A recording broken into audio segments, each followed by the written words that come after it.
ከቅርብ ጊዜ ወዲህ በሀገራችን በኢትዮጵያ አልፎም ተርፎም በተለያዩ ዓለም ሀገራት የብዙ ወጣቶች ቁጥር እየቀነሰ ነው። ለዚህም እንደ ምክንያት የሚነሳው ደግሞ ሶሻል ሚዲያ ላይ ብዙ ወጣቶች ራሳቸውን እያጠፉ ስለሆነ ነው።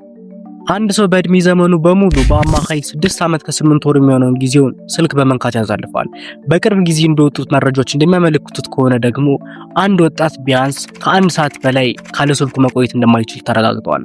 ይህም ምን ያህል በስልክ ሱሱን ምክንያት እንደተጠቃን የሚያሳይ መረጃ ነው። ይሄ ነገር እንዳጋጠማችሁ 100% ሹር እርግጠኛ ነኝ። ቲክቶክ ላይ 1-2 ቪዲዮ ላይ ብላችሁ ሳታስቡት 1-2 ሰዓት በጣም ብዙ ሰዓታትን ቲክቶክ ላይ ስታሳልፉ ቆይታችኋል። ይሄም ደግሞ ምን ያህል ሰዎች የኛን አቴንሽን እየሰረቁት እንደሆነ ነው። እስቲ አንድ ጥያቄ ልጠይቃችሁ። እነ ማርክ ዙከርበርግ፣ እነ ኤሎን መስክ እንዲሁም ደግሞ የተለያዩ የሶሻል ሚዲያ ባለቤቶች ለምንድን ነው ሶሻል ሚዲያ የፈጠሩት? ለምንስ ዓላማ ነው? እኛን ለመጥቀም ነው ወይስ እኛን ለመጉዳት?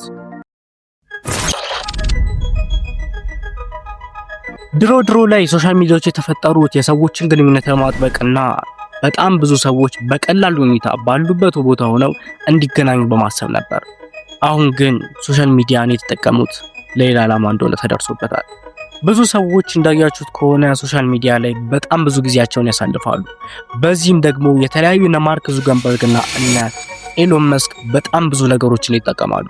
ይኸውላችሁ እነዚህ ሰዎች ያነሱባቸው ምክንያት በዋናነት ከሚጣመቁ ሰዎች ውስጥ አንዳቸው ስለሆኑ ነው። ነገር ግን ከዛም በላይ እነ ቲክቶክን የፈጠሩት እንዲሁም ደግሞ እነ ዩቲዩብን የፈጠሩት ሰዎች በዋናነት ሊጠቀሱ ይችላሉ። ድሮ ላይ ዩቲዩብ ላይ የተለያዩ ሎንግ ቪዲዮ ስለሚለቀቁ ማንኛውም ሰው ገብቶ ብዙ ጊዜውን ዩቲዩብ ላይ ያሳልፍ፣ ምክንያቱም ጊዜን ይበላብኛል ብሎ ስላሰበ።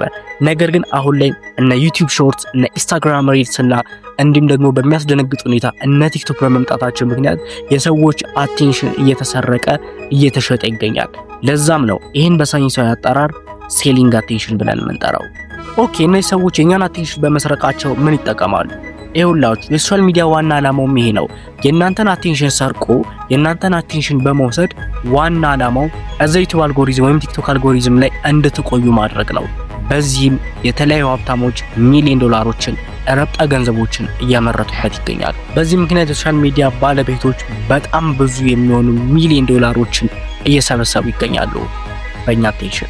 ግን እዚህ ጋር አንድ ጥያቄ አለኝ። ትናንትና እንደ ቀልድ አበረታቱኝ አግዙኝ ሲሉ የነበሩ ሰዎች ዛሬ ላይ በሚያስደነግጥ ሁኔታ ዱባይ፣ ፓሪስ፣ ጀርመን እየሄዱ እየተዝናኑና የሚያስደነግጥ ቅንጡ ሕይወት እየኖሩ ይገኛሉ። እነዚህ ሰዎች ምን ተጠቅመው ነው? ምንስ አድርገው ነው? ሁላችንም እንደምናውቀው ቲክቶክ ላይ የሚለቀቁት ቪዲዮዎች ሾርት ፎርም ቪዲዮዎች ናቸው። ለዛም ብዙ ሰዎች የራሳችን ጊዜ አይወስድብንም ብለው ስለሚያስቡ ከሚባለው በላይ ቲክቶክ አልጎሪዝም ላይ ይቆያሉ። ይኸውላችሁ ዋናው መሳሪያ አድርጋችሁ ከያዛችሁት ቲክቶክ፣ ኢንስታግራም እና ዩቲዩብ ከምታስቡት በላይ ህይወታችሁን ለመለወጥ ዋናው ቦታ ነው። ነገር ግን እናንተ አቴንሽናችሁን ተሰርቆ እዛ ቲክቶክ እና ዩቲዩብ አልጎሪዝም ላይ ቁጭ ብላችሁ ባፈጠጣችሁና ጊዜያችሁን ባጠፋችሁ ቁጥር ሌሎቹ እነዛ ቪዲዮዎች ላይ የምታያችሁ ሰዎች ናቸው ገንዘቡን እየወሰዱት የሚገኙት። ነገሩ እንዲህ ነው። እነዛ ሰዎች ሶሻል ሚዲያን የሚጠቀሙት እንደ መሳሪያ ተጠቅመው ነው። እናንተን በዛ መሳሪያ ያጠቋችኋል። መጨረሻ ላይ ብዙ ረብጣ ገንዘቦችን ያገኙበታል። ዋና ዓላማቸውም ይሄ ነው። አለቀ። የተለያዩ ቲክቶክ ቪዲዮዎችን በምናይበት ሰዓት ሾርት ፎርም በመሆናቸው ጊዜያችን እንደማይበሉ አይምሮአችን ስለሚያስብ እነዛን ቪዲዮዎች በምናይበት ሰዓት ውስጣችን ዶፓሚን የሚባል ሆርሞን ይፈጠራል።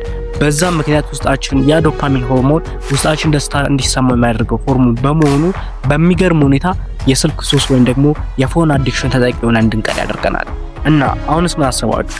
አሁንም እነዛ ሰዎች እናንተን አቴንሽን እየሰረቁ ብዙ ገንዘቦችን እንዲበሉ ታደርጋላችሁ ወይስ ሶሻል ሚዲያን እንደ መሳሪያ ተጠቅማችሁ እናንተም እነዛን ሰዎች መሆን ትችላላችሁ?